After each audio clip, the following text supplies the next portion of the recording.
অভিনেত্রী অর্চিতা স্পর্শিয়া ইতোমধ্যে বিভিন্ন চরিত্রে অভিনয় করেছেন, তবে এবার একেবারে ভিন্ন রূপে পর্দায় আসছেন তিনি। সংবাদ মাধ্যম অনুযায়ী জাতীয় কবি কাজী নজরুল ইসলামের বায়োপিক সিনেমা নির্মিত হতে যাচ্ছে। এতে কবির প্রথম স্ত্রী নার্গিসের চরিত্রে দেখা যাবে অভিনেত্রী অর্চিতা স্পর্শিয়াকে।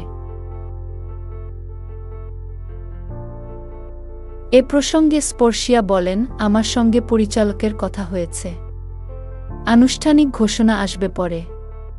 আপাতত আমার পক্ষ থেকে কিছু নিয়ে কথা বলা নিষেধ আছে।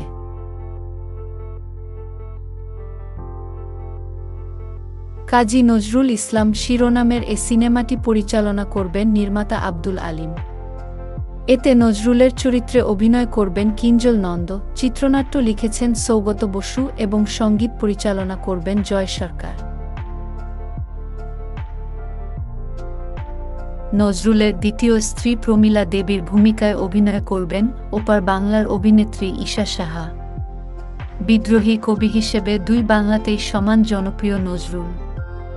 এই ছবিতে তাই রাখা হচ্ছে দুই বাংলার অভিনয় শিল্পী। নির্মাতা আব্দুল আলিম জানান, চিত্রনাট্য নিয়ে এক অভিনেত্রীর সঙ্গে আলোচনা শেষ, বাকি কেবল অন্যজন। চলতি বছরের শেষে শুরু হবে ছবির শুটিং।